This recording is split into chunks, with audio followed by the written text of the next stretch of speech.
All right. Good morning, everyone. Welcome to the Right to Read Initiative. My name is Dr. Kathryn Garforth from Garforth Education. And today is a little bit of a unique Right to Read podcast episode because instead of being the interviewer, I'm going to be the interviewee, and I've invited my friend Nathaniel Hansford to join me as I discuss my journey. So thanks for joining me today, Nate. How are you? Oh, I'm pretty good. It's kind of a unique experience to host your podcast today and interview you. Although we've both been on each other's podcasts quite a few times now, so it feels pretty natural. Yeah, and your podcast is what really got me more thinking about doing a podcast of my own. I mean, I'd been on others before, but then it made me start thinking I could do it. Well, you know what? The hard part is just keeping it going. I'm actually sort of winding down our podcast now. We'll still have episodes here and there, but nothing like what we used to do, where we used to have like one or two episodes a week out consistently for months on end. That session of our podcast is over. Yes. Um, yeah. So where do you want to start about my journey? Well, let's start with you have a personal connection to dyslexia, and that's been a big focus of your advocacy and your research. So I would love to hear more about that to start off with. Right. So I am a severely dyslexic individual. School has not been easy for me. I do remember learning how to read, and I remember from a very young age not understanding the code and how it was relating to each other. I can vividly remember actually being in preschool, and one of my friends knew how to print the alphabet. And she was asking me how to spell my name so she could write it on one of my paintings. And I was just saying letters at random because like, oh my God, well, that's a letter. That's a letter. So I think it was like Q, that like it was a completely random list of letters because I didn't understand the relationship between letters, sounds, and how they represent words. Like I knew there was some sort of relationship, but I didn't get it. And yes, that's understandable for a 4-year-old, right? Um, but then I still didn't get it as I progressed. And kindergarten, I loved school. I wanted to learn how to read, but I wasn't figuring it out. There was something that was missing. And I was one of those kids that said wello and hamburger and esketti. So I was making those classic phonological awareness errors. But at that time, parents thought it was cute. And it is cute. I have kids. It's always cute hearing how they pronounce words. But instead of pronouncing the word correctly, they'd use my pronunciations.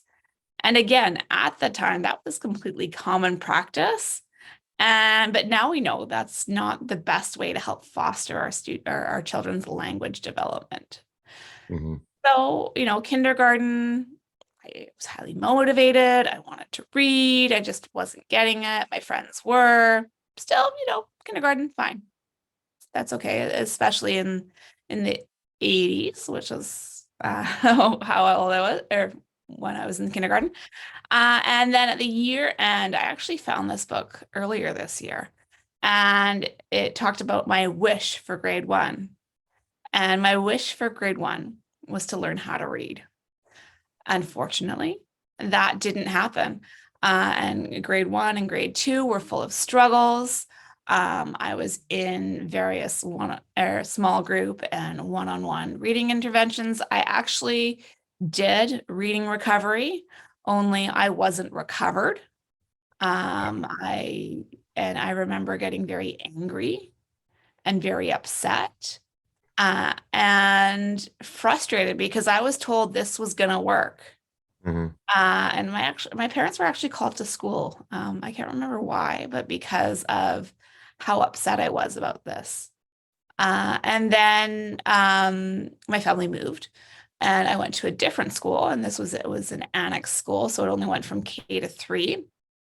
And that's when the learning resource teacher said something to my parents, like, have you heard of dyslexia? So grade 3 is when the first time they're hearing this term dyslexia and wondering if there was something wrong. And I remember, my parents were trying to do anything they could. So at the time, there was this program called Hooked on Phonics. And there was commercials on TV, and it's all like, Hooked on Phonics worked for me. And I remember doing their card decks and watching the videos and still not really getting anywhere. In grade 4, I started to do Orton Gillingham tutoring, and that started to make a difference. And I was learning more and becoming a, somewhat able to read. It still wasn't there, but it started to come. And I was making a little bit of progress. And then at the end, and I did get a formal diagnosis in dyslexia, and starting to see that maybe I could learn how to read. It was very difficult. And I'm seeing Dr. Kelly Grillo saying that she had a very similar experience. And I find that pain is at the root of passion for some individuals in this field. And it's because of their experience that they got into it to make sure that it wouldn't happen again. And that's why I got into it. In grade 5, in grade 4, they pulled me out of French because I got a language exemption with being a dyslexic. So I no longer had to do French, which was good because it was incredibly confusing for me. Trying to learn a second language while I still hadn't mastered the first was quite difficult. But that being said, it still can be done. It's just how it's done. In grade 5, they pulled the supports away from me.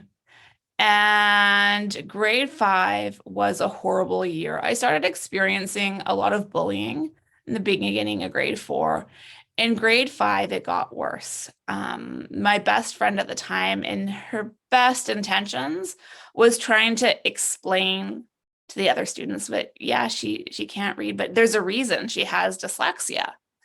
Well, that became, I'm the diseased and I'm a disgrace to the human race and human pollution. So I had an incredible amount of bullying from my peers, but it didn't stop there. My classroom teacher was also very verbally abusive to me, saying that I was stupid, setting me up for failure on a regular basis, and spelling bees and calling me out just to embarrass me.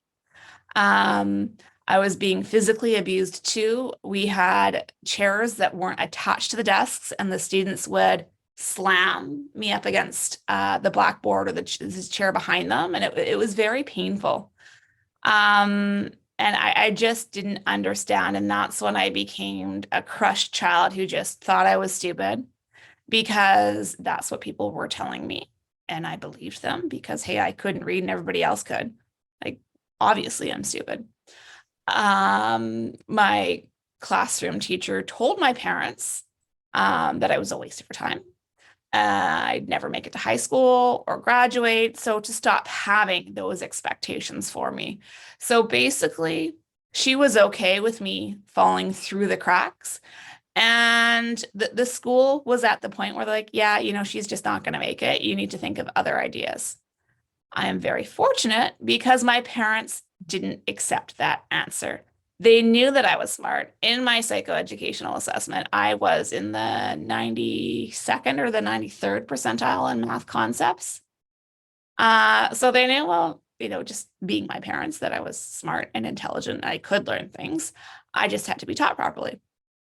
I was fortunate because in the Lower Mainland, there were 2 schools specializing in dyslexia. And I hated school. I mean, I was running home from school crying at recess and lunch and after school, and I hated it. But then my first few days at a school that was called Kenneth Gordon, school at the time. The first time I went in, we were told that the school motto was, if you can't learn the way we teach, we'll teach the way you learn. It's awesome. And it was great. I had 1 hour a day of one-on-one Orton Gillingham tutoring.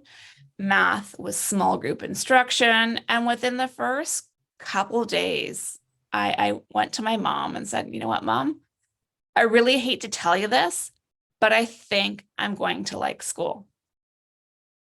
And that's the first time that I really felt accepted, part of the community, and that I could learn. I was very fortunate to have amazing teachers and tutors at that school. My classroom teacher really made that connection and made a difference for me. And going from failing everything at the public school that I attended to going to this private school that every student was dyslexic, so they all couldn't read very well. It was a big confidence booster because I saw students that were learning how to read and they understood what I was going through. I ended up skipping a grade in math. My teacher, because there were 4 divisions across the school, and it wasn't age-based placement, it was ability placement. My teacher assumed that I was a grade 7 student and not a grade 6 student, and I was doing the grade 7 math and had no problem. So I skipped a grade of math. I was learning how to read. I was making great progress because I was getting the type of instruction that I needed. Now, that school only went to grade 7 at the time. And so it was time for the next transition, right? Transitioning to high school. Well, unfortunately, I did get a second psychoeducational assessment to see the progress that I made and get new recommendations. Unfortunately, the psychologist thought he was doing a favor telling me that I was cured. But I knew that I wasn't, because it was still really hard for me to do things and I had to work extremely hard to get there. And that got a cloud over my head because I was worried about going back to public school, seeing the kids that I went to school before having that bullying. And it was very difficult for me because I was scared. And I got into a really negative space. My parents realized this, and they knew that this wasn't going to be the path that would be most successful for me. Fortunately, there was another school in the Lower Mainland that worked with students with dyslexia, and it was called Fraser Academy. So I ended up going to Fraser Academy. Again, this is a school that was full of students with dyslexia. They also had students with ADHD as well, or comorbid dyslexia, ADHD. And they had the one-on-one tutoring. They had the small teacher-student ratios. They had small math classes, I was in the higher math class, and just having that explicit teaching really made the difference. I was also at the point where I was really coming into my own. I was learning, I was starting to advocate more. I was talking to other families and other with their kids, talking about dyslexia, saying, you know what, it's actually not a big deal. And if you get the support that you need, you can have success. Now, at this point, the school that I was going to was more of a school that was focusing on intervention, realizing that they weren't perfect for all students all the way through. So I ended up transitioning to another school, a private boarding school that yeah, we know how to work with students with dyslexia, we'll support her, everything. But we very quickly realized it wasn't the right placement because they were upset with the number of cassette tapes that I had because of all the audiobooks and my textbooks and everything. And it just didn't work out. It wasn't the right place. So I went back to Fraser Academy to complete the year. And then I went to another private school that was considered a university preparatory school. And I remember hearing that the English teacher was very upset that I was let into this school. How dare they let in a dyslexic student? This isn't what this school is designed for. It was very upsetting, or he was very upset about the process. But then by the time I made my way through that school, I was one of his favorite students. I tried hard. I didn't use it as an excuse for not being able to learn. I just needed the extra support. At that time, I was also in a documentary called Transitions to High School, helping other dyslexic students learn the strategies that I used for success. I was meeting with other students and their families, talking about how to have that successful transition. And that's where I really got that passion for the advocacy and standing up for other people's rights. Now, when I finished high school, I was like, oh, yeah, you should be a teacher. You should get into this. I'm like, no, I don't want to be a teacher.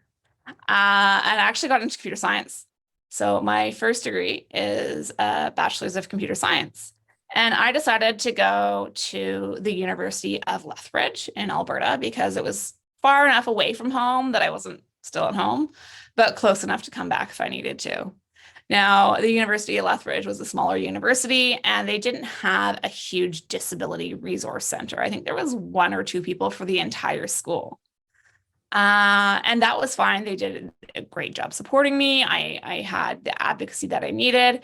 And it was at the time that the school was ready to start ramping up what they were doing for disability resources. So they invited me to join the President's Advisory Committee. And it was an amazing opportunity for me to act as a student advocate for students across the university. And it was a life-changing moment because I realized that, you know what? Yeah, I can do computer science, but that's not really what I want to do. So I finished my degree. I also, when I was 18, was in a major car accident. And that gave me a significant head injury. So I was having some health issues. But that head injury changed the way I had to approach things because I had migraine headaches.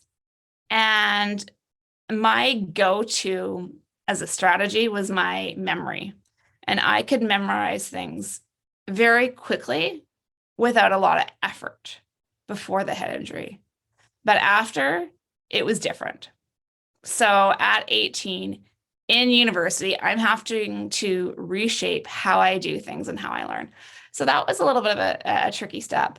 But it still made me realize that there are things that we can do to still make sure students succeed regardless.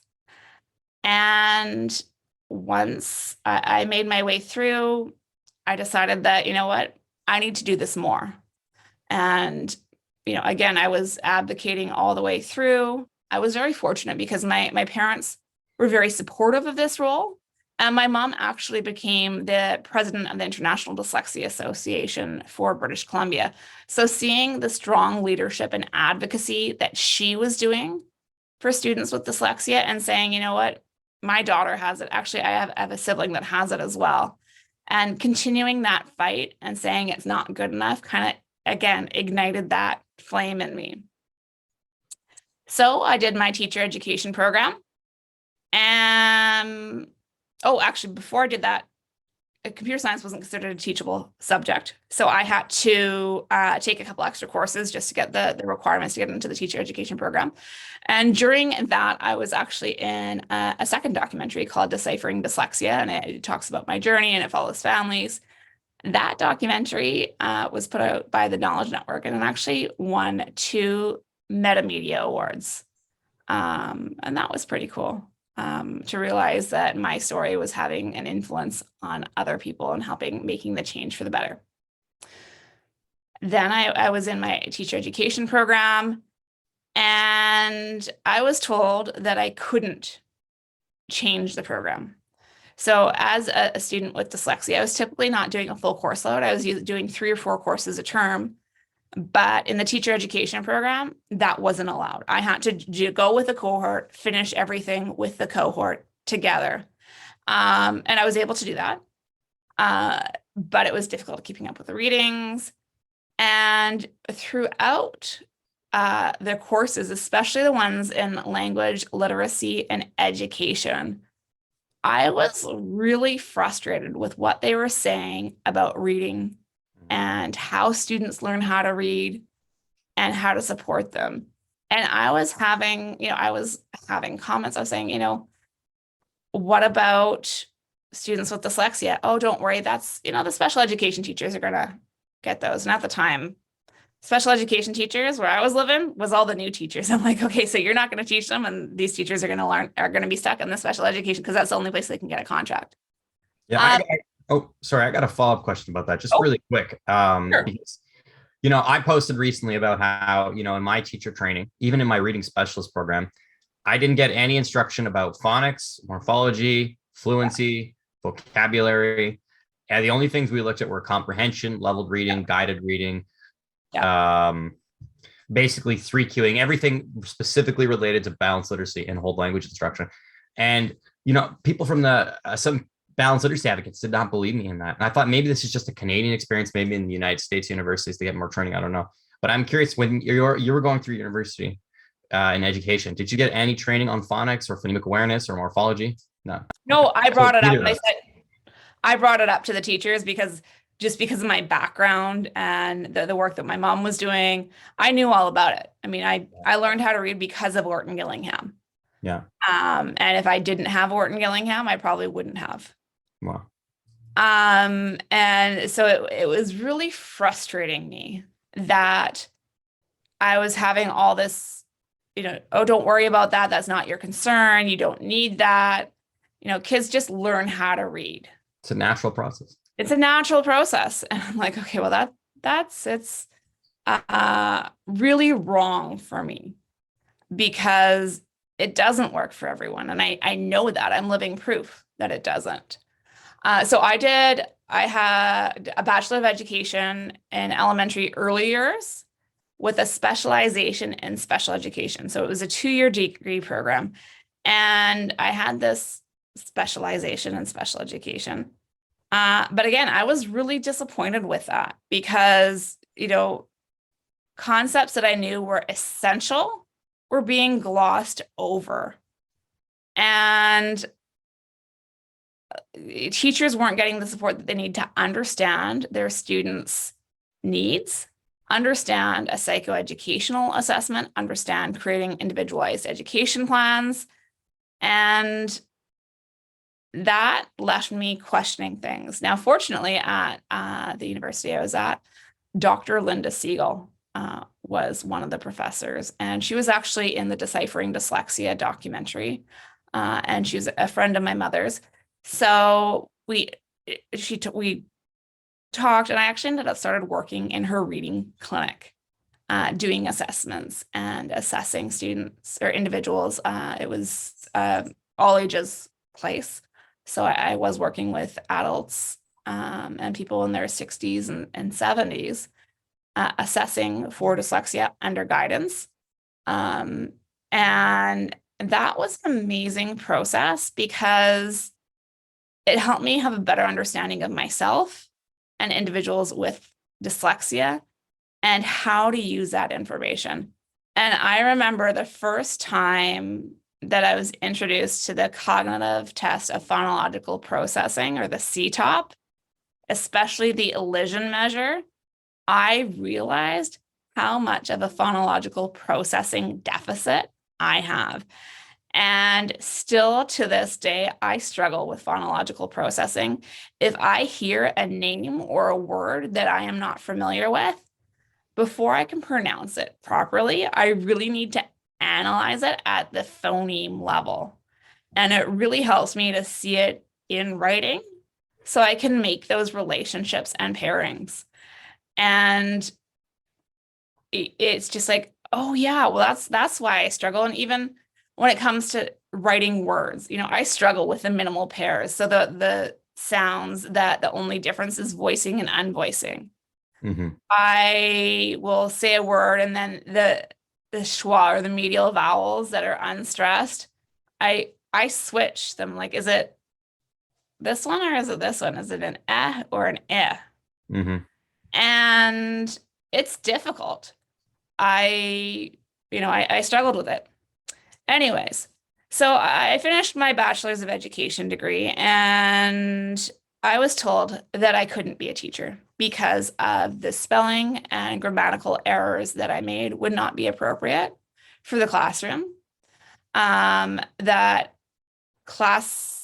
parents would question if I had spelling errors, in my communication if I wasn't able to catch it. Mm-hmm. And that was really upsetting for me because here, my cohort, they were all excellent teachers and are wonderful teachers today, but they didn't have the same background knowledge in the science of reading. Actually, it wasn't even brought up in my teacher education program. We didn't review the National Reading Panel's report from 2000. Because why not? It's not important. Exactly. So we didn't have this research background that I knew was so vital and I understood, but they could teach and I couldn't. So I'm rolling with the punches. I'm like, okay, I'll just do my master's, see what happens.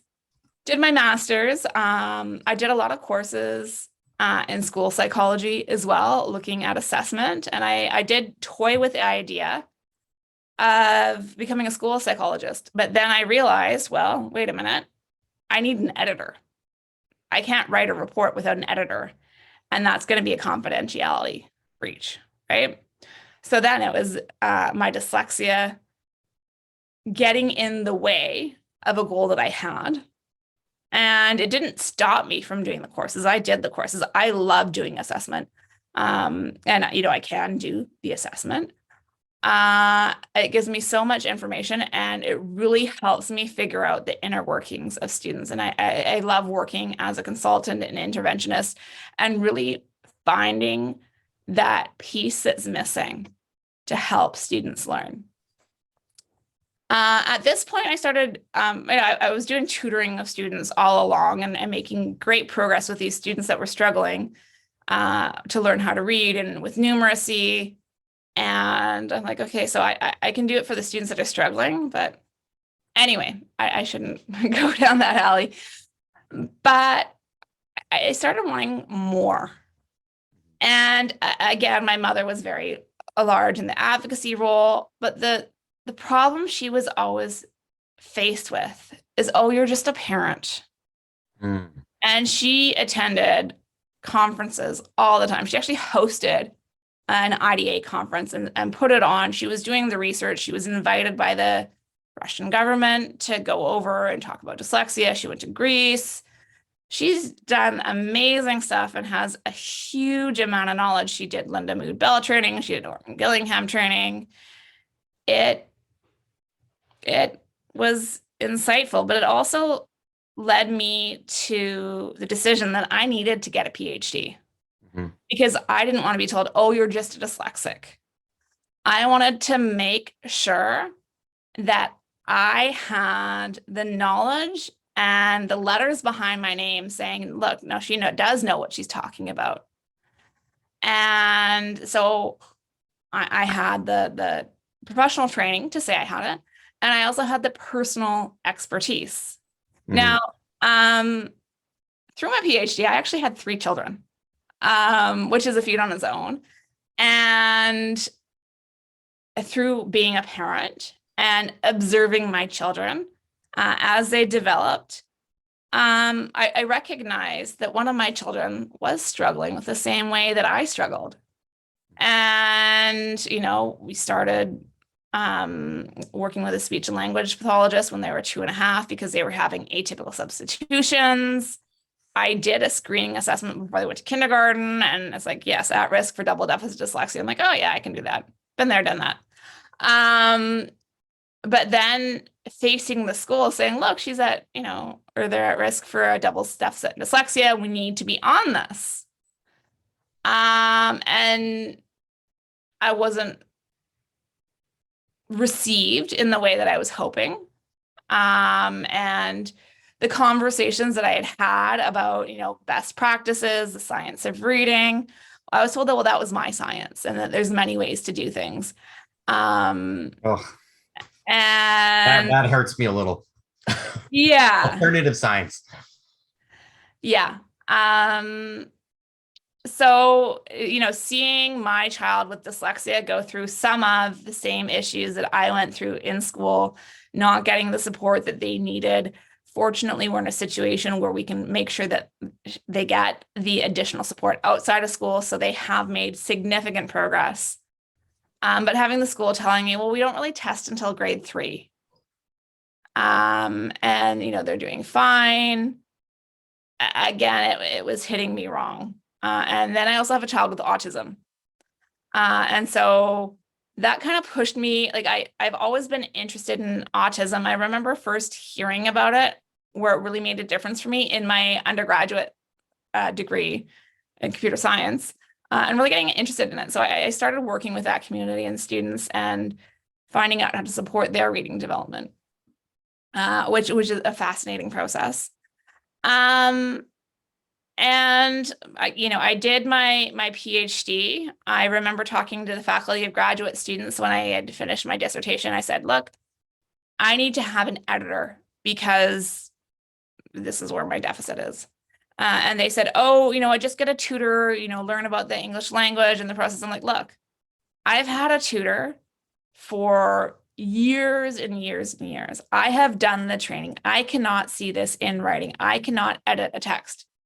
No matter how much training, I understand it, but it gets into practice. And I was told that if I had an editor, I would be cheating. And it wouldn't be my own work. So I didn't go through them to get an editor, and I found someone to do it. So whatever.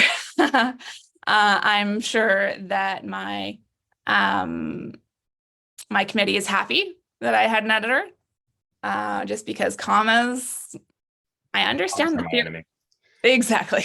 I think I just want to pause there for 2 seconds. Of course. It's one, I think it's so strange the denying of an editor, because I know several people have done PhDs and they all had people edit their thesis. Like everybody does that. And then you see online, there's actually services out there that will write your PhD manuscript for you. Like the fact that exists, and then they're worried about someone who has dyslexia asking if someone can edit for grammar.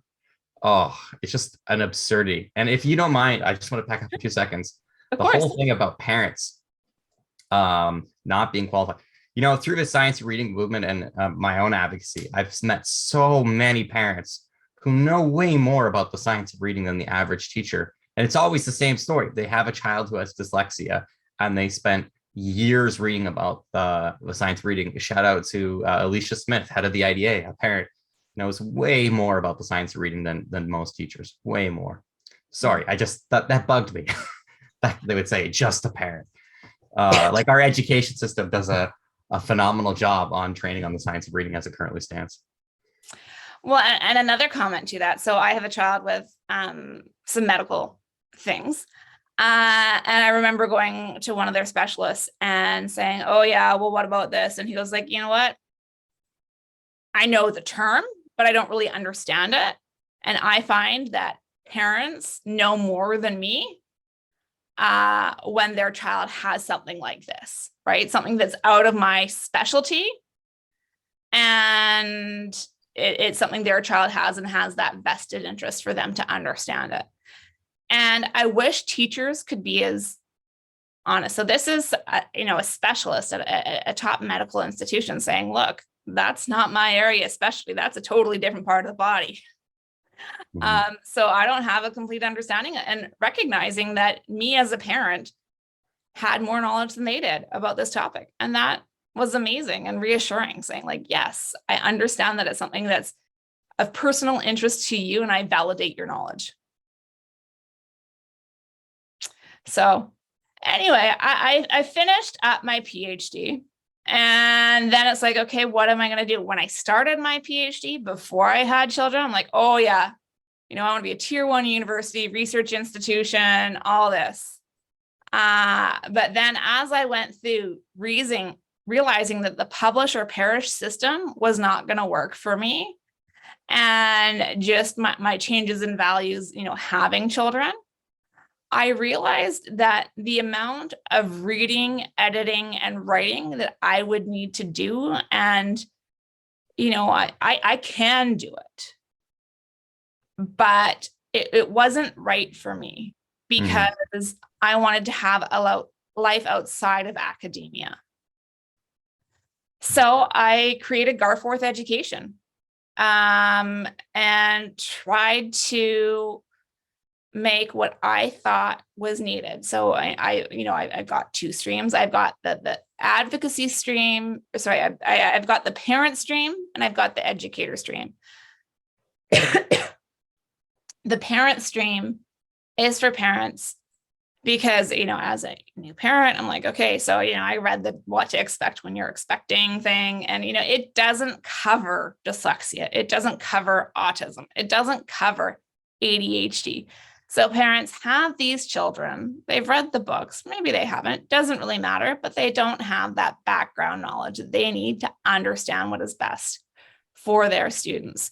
So I created, a parent's guide to psychoeducational assessments, a parent's guide to IEPs, and similar courses for teachers, because I know that they didn't understand how to go through them and how to use them and how to create IEPs that actually are going to help them help their students. And, I've been reading IEPs since I've been a teenager.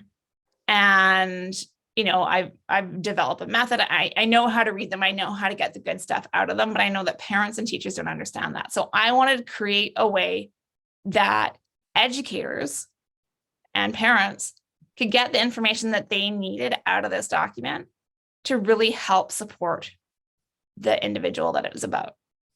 And again, IEPs, you get that parent, the one that teachers are scared of because they know that they know their stuff and they're going to fight to the death to make sure the child gets what they need. And then parents that are completely overwhelmed with this process and don't know what to do and don't know what they can ask for. Again, making sure that they have the information that they need to succeed, because we're all doing this for the child and the best interest of the child. So Garforth Education has, developed over the years, and I've got numerous courses that are available for teachers and for parents and educators to help them understand the things that I feel have been missing from the current system. And then, I love the work that I do. I love the people that I connected with. You and I connected through some of the stuff that I've done, and that's been amazing. And then also, so this year there was the Right to Read public inquiry that was released from the Ontario Human Rights Commission. And that was something that really was meaningful to me. And I wanted to make sure that it didn't go by the wayside.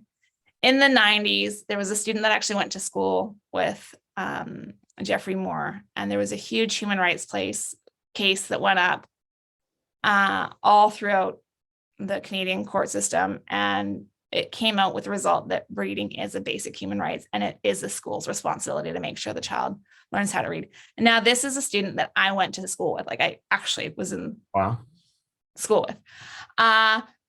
But that case, won, and it hadn't made any changes. Then we have the National Reading Panel's 2000 document. Australia has done a similar document. The UK has done a similar document. And these are great documents filled with wonderful information, but teachers aren't getting that information. I looked at the report. Dr. Linda Siegel is still, my mentor and someone I speak with on a somewhat regular basis. And I didn't want this to go by the wayside. I didn't want the recommendations to fall into the darkness. So I started doing lives.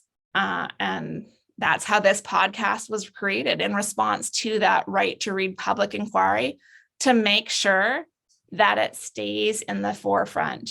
And, it was released at the end of February. This podcast started in the beginning of March. We're on our third season. I think we're close to 100 episodes. And just under 10,000 listeners. So I am determined to make a positive change in the education system to help everyone. And it's not just to help the students. Well, it is to help the students, but that's not the only reason. It's going to help the teachers have more job satisfaction and hopefully reduce the dropout, not the dropout rate, but the teachers that give up. They can't handle it. Yeah, well, teaching has a 5-year turnover rate. It's like insane. I forget the exact number. It's like 1 out of 4 teachers quit within the first 5 years. And I'm sure part of that is, when you don't have training on the science of reading and you go to teach kids, and you see those kids who you just don't get through to, and you're kind of told, or it's implied to you sometimes, that, well, we can't help everyone. That's, limited resources. Yeah. Although I do think resources do come into play. I don't think it's entirely about pedagogy. I think we do need to get resources for students. That's where, again, with the Garforth Education, like my course, Reading Development Explained, it's not just about the theory. It goes into the research. I mean, you're featured in the course, doing lessons, going over your meta-analyses that you've done on various topics, but it also provides teachers with the actual tools that they can use to teach their students, right? So there's like, okay, so this is phonological awareness. It's not done there. There's a whole bunch of activities available for the teachers to take, print off, and use in their classroom to make a difference. Yeah. So yeah, I mean, that's basically my journey. Along the way, my mom got me one of those saying tiles that said, "Success is the best revenge." I was thinking about that when you were talking about your teacher who was, I'm sorry, abusive. Yes. In fact, you described two teachers whose behavior I would describe as abusive. Yes. It's because it's not just mean behavior. It's grossly unprofessional and inappropriate behavior. Yes. Did you ever think about contacting them and letting them know about your success? Well, so they told my parents I'd never to make it to high school or graduate, right? So the day after I got my high school diploma, I went to the school and said, "Hey, do you remember me?" "Oh yeah," whatever. I don't know if she actually did. Like, "Yeah, you said I'd never graduate." "Oh, I'd never say that." Like, "Yeah, right. Here's my diploma." As a 17-year-old, that's okay. But I know when I crossed the stage, getting my Ph.D., there was this huge weight that lifted from my shoulders, being like, you know what? It doesn't matter. You know what? I've succeeded. I've proved them wrong. I have been a success. I am making changes in the lives of others, not just locally, but I'm hoping there's a bit more of a global impact. And that's my goal. I mean, I feel no child should ever have to go through what I went through. Mm-hmm. It was horrible. It was defeating, but I lived through the story, and I can make a difference. And that's my goal. Yeah. Right? And there is one really tragic thing that I think stuck out to me from your story, aside from all the trauma that you experienced. And I think what you described in this interview was very brave and very open and honest. You were talking about your trauma. I'm supposed to be co-hosting your podcast today, or guest hosting, I suppose. And I felt a little bit like a therapist because you're just sharing this incredible traumatic experience to go through. And my heart goes out to you. And I think it's very brave of you to share that with people.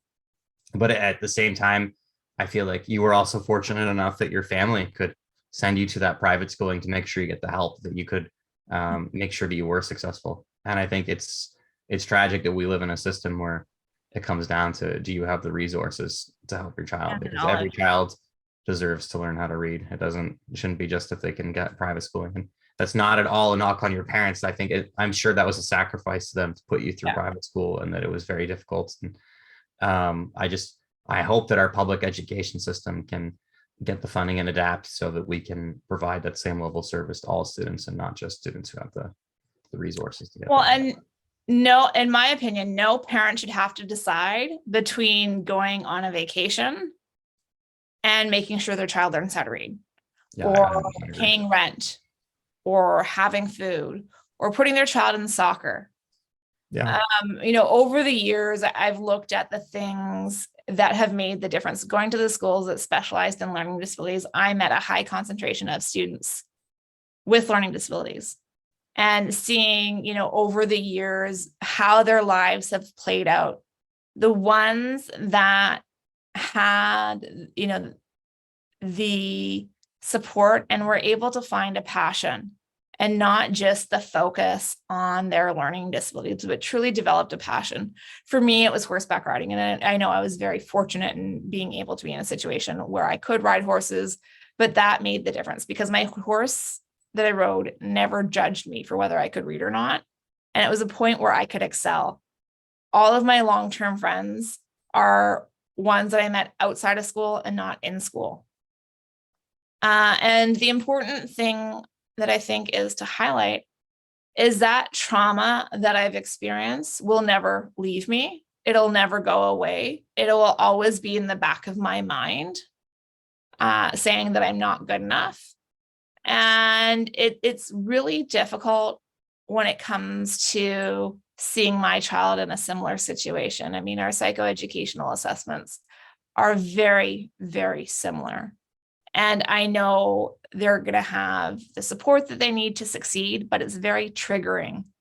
And that's one thing that I don't think we have the acknowledgement as openly, is the generational trauma that happens when we have a parent that couldn't read.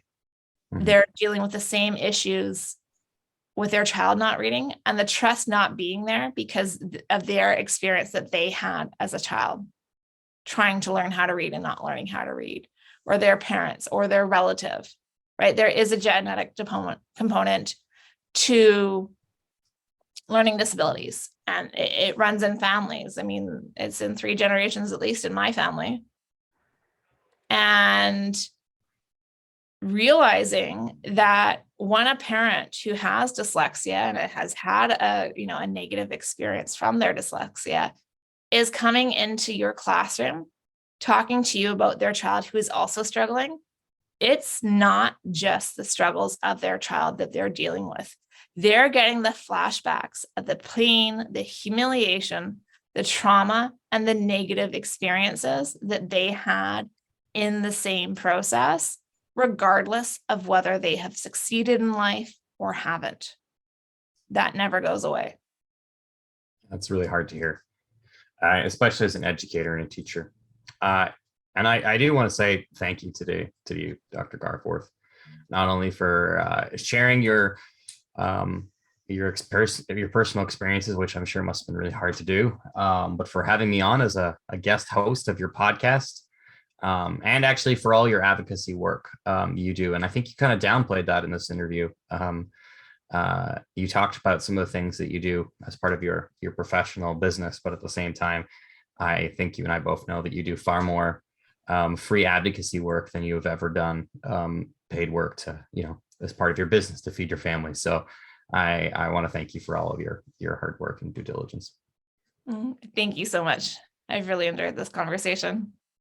And if there's anyone that wants to reach out to me for just advocacy or advice, I'm happy to talk to people.